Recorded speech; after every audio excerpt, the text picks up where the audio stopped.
Continuamos en la UNED, estamos en el grado de Historia de las Religiones. Y vamos a hablar, en esta parte cuarta, de Historia de las Religiones del mundo, desde el Paleolítico.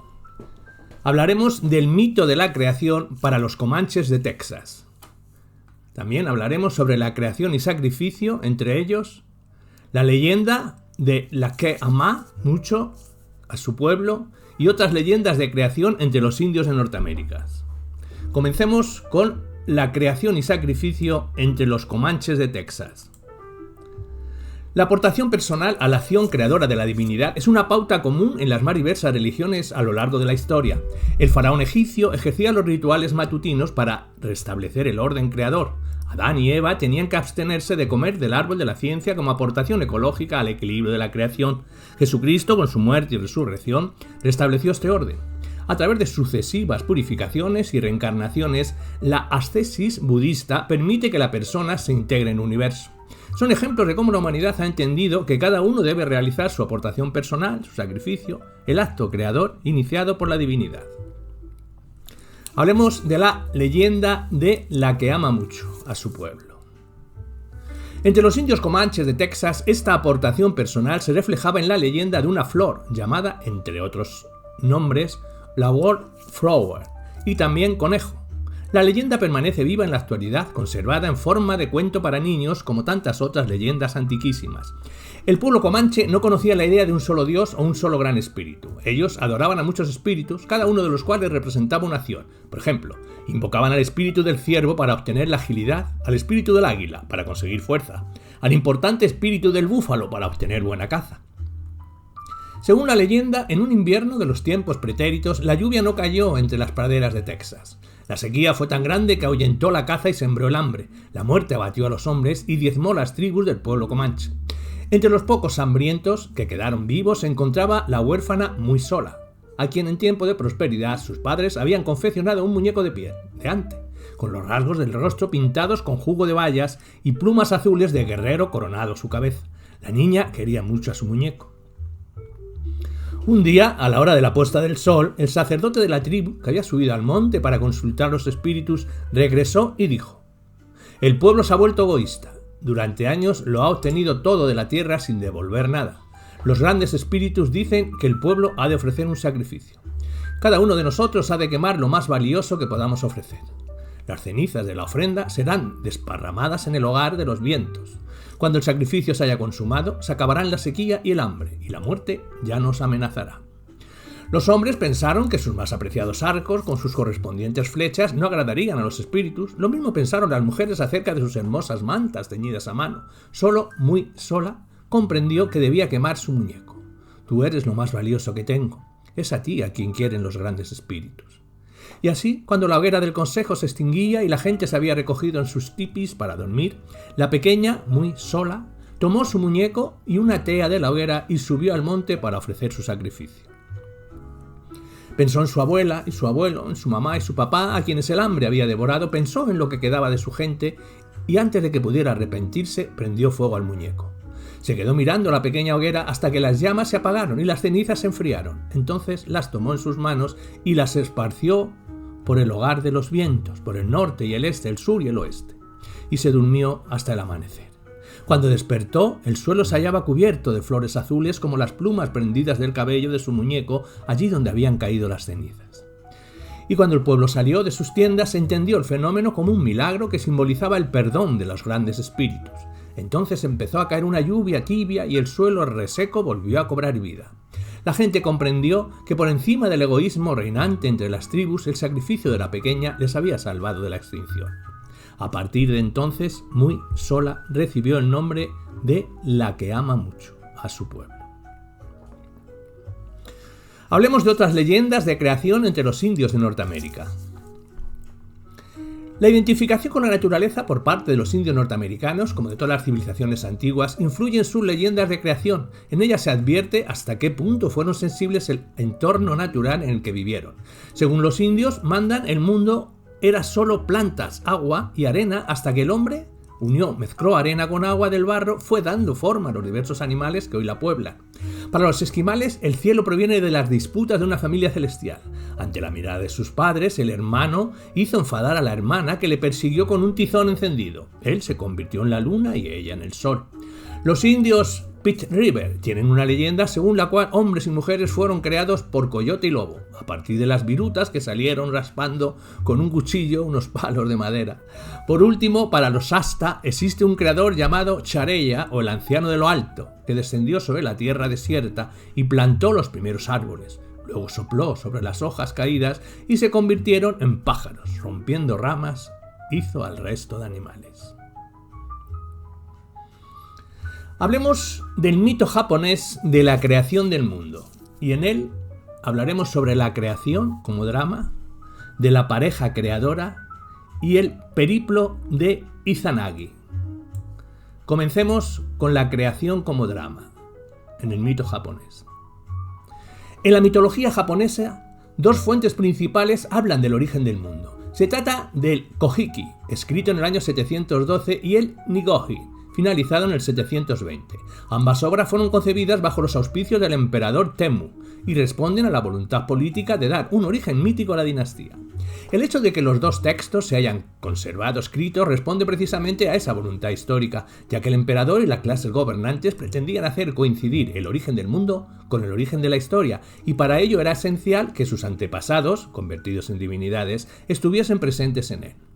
El fragmento que narra el principio de la creación es bastante críptico en ambos relatos, ya que no solo se citan los nombres de los dioses sin especificar cómo se produjo su nacimiento, sino que algunas de las divinidades que aparecen no vuelven a mencionarse ni una sola vez. Tras la separación entre el cielo y la tierra surgieron una serie de dioses, entre ellos las denominadas 5 divinidades celestiales y las 7 generaciones de la era de los dioses. Asimismo, se hacen referencias a la alta planicie celestial, a la augusta columna celestial y la estrella polar. Esta última simboliza el Gran Uno, que puede identificarse tanto con el principio primigenio como con la figura del emperador y sus antepasados. La explicación de la formación del mundo que ofrece el Nigoji está muy influida por la concepción china y es más esclarecedora. En primer lugar, porque utiliza una sencilla imagen, un huevo, y en segundo lugar, porque se percibe un cierto afán ordenador, ya que hace referencia a los principios femenino y masculino, la dualidad, el yin-yang. Cuando el cielo y la tierra no estaban todavía divididos, yin y yang tampoco estaban separados. Su masa caótica era como un huevo de gallina, indeterminado e ilimitado, y contenía un germen, lo puro y lo claro, y se extendió de forma tenue y se convirtió en el cielo, lo pesado y turbio se depositó y se convirtió en la tierra. Al unirse lo tenue y maravilloso, la concentración fue fácil. Al fortalecerse lo pesado y turbio, la solidificación resultó difícil. Por eso surgió primero el cielo y luego se formó la tierra. A continuación generaron entre ambos a los seres divinos. Hablemos de la pareja creadora. Otro pasaje. El siguiente pasaje se inicia con la presentación de las dos divinidades primigenias, que dieron paso a la creación. Izanagi, dios masculino, e Izanami, su hermana menor, dos de los últimos miembros de las anteriormente citadas 7 generaciones de la era de los dioses, antes de unirse conyugalmente según les habían ordenado las divinidades celestes. Debían dar una vuelta de carácter ritual alrededor de la augusta columna celestial, vínculo entre el cielo y tierra, situada en el centro de la sala de 8 brazas. En la concepción japonesa del universo, el número 8 representa la totalidad. Esta sala es, por tanto, una representación del mundo a pequeña escala, un microsmos. Él por la izquierda y ella por la derecha. Cuando vuelven a encontrarse, se emparejan y de su unión nace un primer hijo, malogrado, Iruko, el niño sanguijuela, que es abandonado a su merced en un bote en medio del océano. Esto me suena. Se convertiría en la divinidad protectora de los pescadores. De sus relaciones posteriores surgieron varias islas, entre ellas el conjunto llamado Gran País de las 8 Islas, nombre mítico por el que es conocido Japón. Numerosas divinidades y los mares, los ríos, las montañas, los árboles y las hierbas de todo el universo.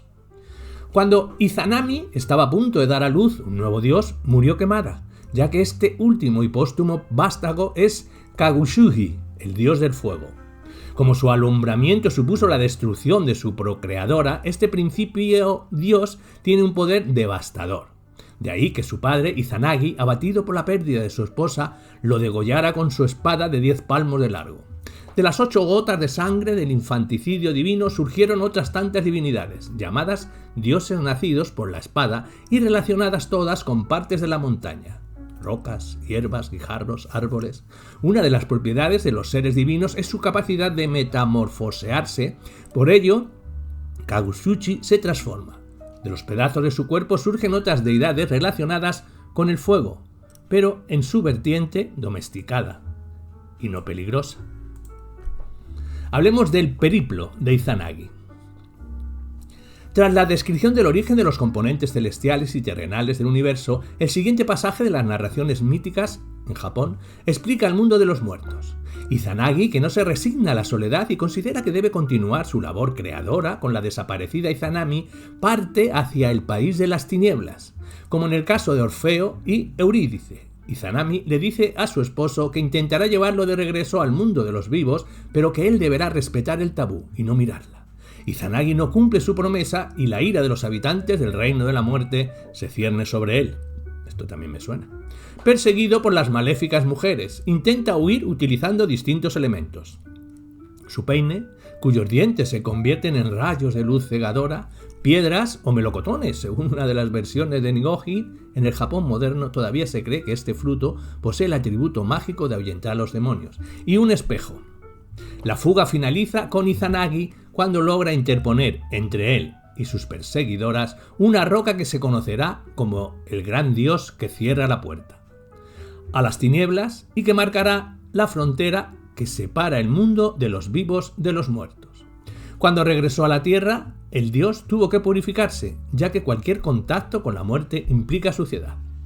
Arrojó sus ropas y su bastón a un lado y después limpió las distintas partes de su cuerpo. Todos estos gestos dieron lugar a diversas deidades. De este modo, Izanagi realizó el último acto de creación en solitario. Hablemos del mito de la creación del universo en el Asia Central.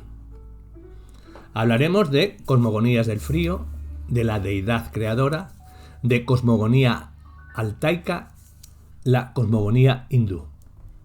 Comencemos hablando sobre cosmogonía del frío en el Asia Central. Buriatos, tártaros, calmucos, beltires, yakutos, teleutes son pueblos que tienen unas concepciones cosmogónicas prácticamente idénticas. Se distinguen unas de otros tan solo por unas pequeñas diferencias que atañen a los nombres de las divinidades y a sus atributos. A lo largo de la cordillera de Altai, que se encuentra en el centro de Asia, se establecieron diversas comunidades que sufrieron las sucesivas invasiones de las tribus guerreras de turcos, hunos y mongoles. Estos pueblos, unidos por una lengua propia, la altaica, se extendieron hacia el norte hasta llegar a la taiga siberiana.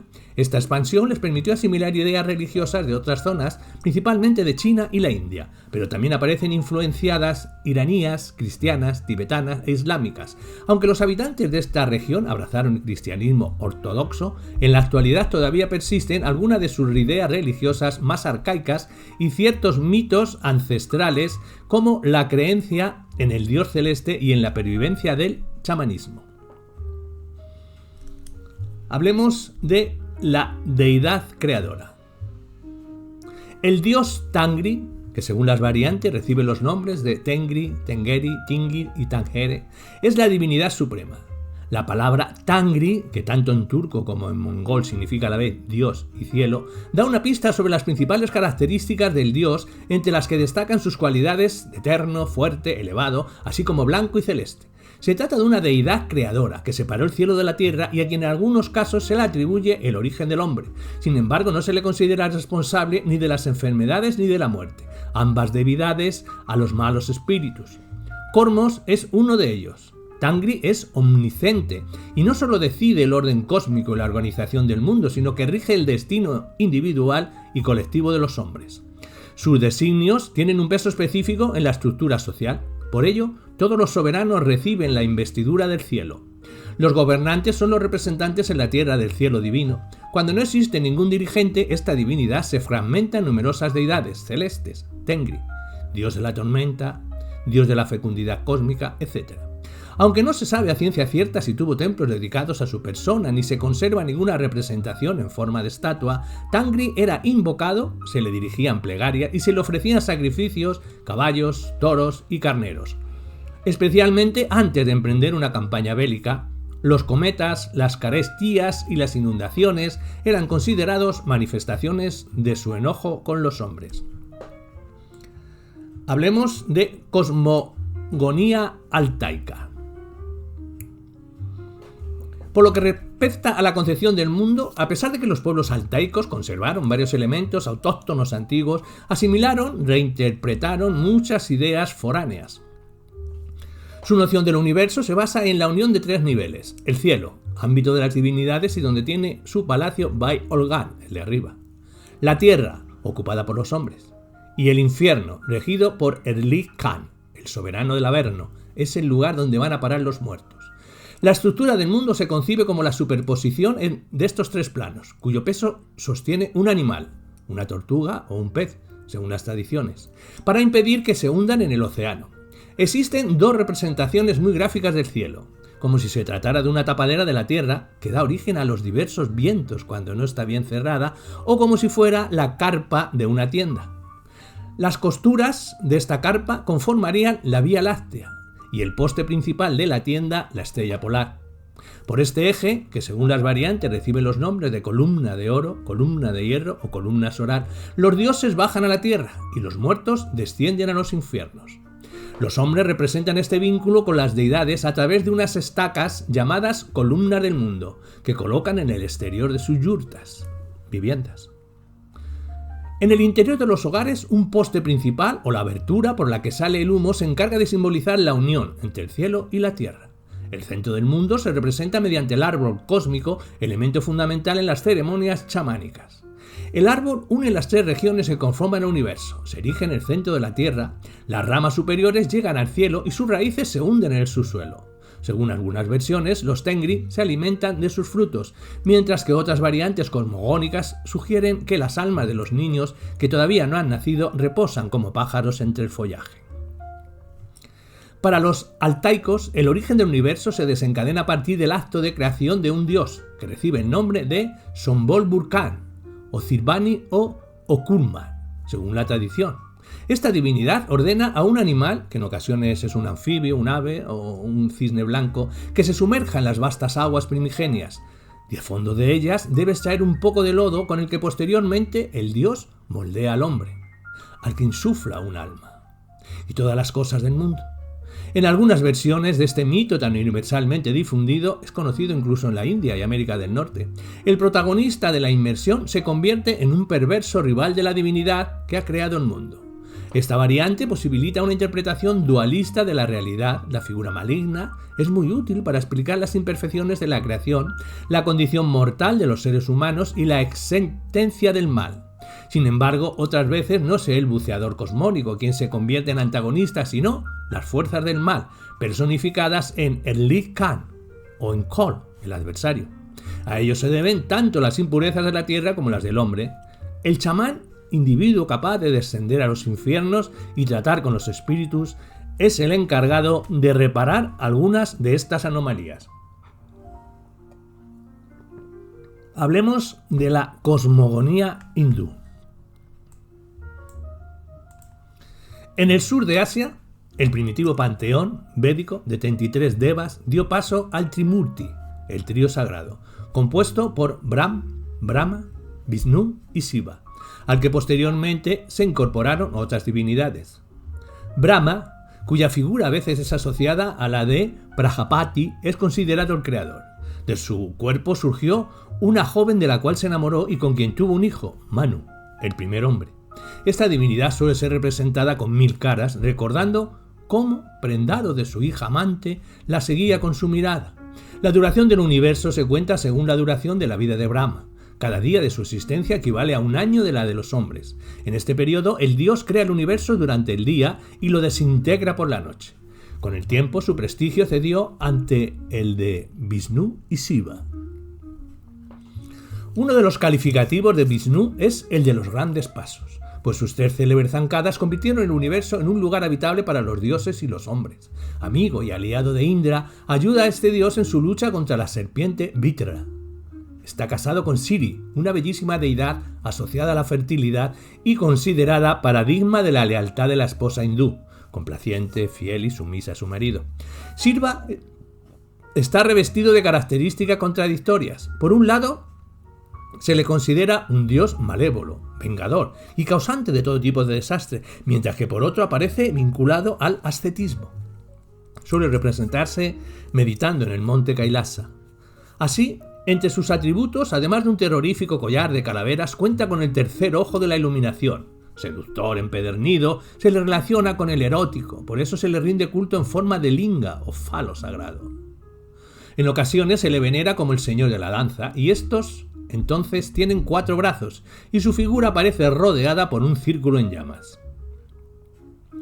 La deidad más popular entre los poetas del Rig Veda es Indra, dios guerrero que domina la región intermedia, la atmósfera, y es el señor de todo lo húmedo, aunque sus calificativos hacen referencia a la fuerza que posee, el que empuña el rayo, el señor poderoso, el de los 1000 ojos. Su gran afición al Soma contribuye, sin duda, a su imbatibilidad. Tras reemplazar a su antecesor Varuna, se erigió en jefe de los dioses a los que capitanea en su lucha contra las divinidades maléficas, asuras.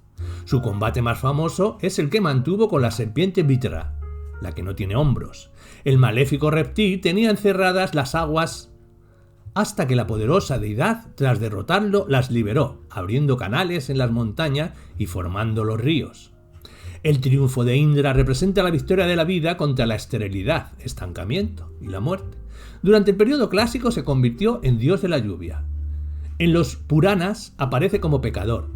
Su carácter belicista y el hecho de haber seducido a la esposa de un sabio hace que pierda brillo. Menos popular que Indra, Varuna, que fue considerado durante un tiempo el dios supremo por excelencia, creador del mundo y regidor de los dioses y los hombres. Tiene el poder de atar a los seres humanos, por eso suele representársele con una cuerda en la mano. El Rig Veda dice de él: estiró la tierra para que sirviese de alfombra al sol, y puso leche en las vacas, inteligencia en los corazones, el sol en el cielo. Es omnipresente e infalible. Quien se resiste a la ley es responsable ante Varuna, y el culpable solo es absuelto tras llevar a cabo los sacrificios que el propio Dios ha establecido. Como muchas otras divinidades, está relacionado con un animal, la serpiente Ai, que se identifica con el sol. El astro rey, al alba, se libera de la noche de la misma manera que Ai se libera de su piel. El dios Agni representa el fuego y se encuentra en la madera, el agua y las plantas. Nace en el cielo y desciende a la tierra en forma de relámpago. Esta conexión le convierte en mensajero entre los dos mundos. A él se le dirigen las ofrendas para que lleguen a los dioses. Eternamente joven, pues renace con cada fuego que se enciende. En el Rig Veda se afirma que jamás envejece. Es dios del sacrificio y a la vez sacerdote. Por eso se le invoca constantemente. Ahuyenta a los demonios y protege de las enfermedades y hechicerías. El panteón védico está dominado por los dioses. Las pocas diosas de que se tiene noticia desarrollan un papel oscuro. Por ejemplo, bajo el nombre de Devi, la diosa, o la de Mahadevi, la gran diosa, se agrupan diversas divinidades femeninas del panteón hindú clásico. Una de las más diferenciadas es Aditi, la no ligada, o sea, la libre. Se la identifica con la tierra y representa la anchura, la libertad, lo que hace pensar que tal vez se trate de una antigua diosa madre. Parvati, también llamada Uma, es la paciente esposa de Shiva. No se deja desanimar por la conducta y costumbre groseras del dios. Con una encomiable tenacidad logra domesticar a su misantrópico cónyuge. Durga, en cambio, es una diosa guerrera, inalcanzable para sus pretendientes e invencible en combate. Armada con arcos, espadas y tridentes, lucha contra los demonios que amenazan con desestabilizar el universo. Se la representa con 8 brazos. Kali, que brota de la frente de Durga, cuando ésta se enoja es aún más peligrosa. Calificada como la oscura, contribuye a la aniquilación de los demonios, pero en ocasiones, cegada por la sangre, destruye la tierra y siembra el pánico entre los hombres. Tiene la apariencia de una bruja demacrada y suele representarse adornada con un collar de calaveras o cabezas cortadas.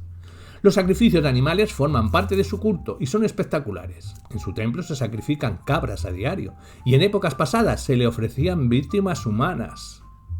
La diosa Mariamman también es terrible, perteneciente a la casta de los brahmanes, sacerdotes. Se casó con un intocable que se vistió como uno de su clase. Encolerizada por el engaño, tiene por costumbre castigar a los intocables y reducirlos a cenizas. Otras diosas menos conocidas son Usas, la diosa de la aurora, Ratri, de la noche, Sitala, de la viruela y afecciones de la piel, y Sasti, del parto. A muchas se les ofrecen en sacrificio búfalos en memoria de Masía, un demonio búfalo que mató Durga.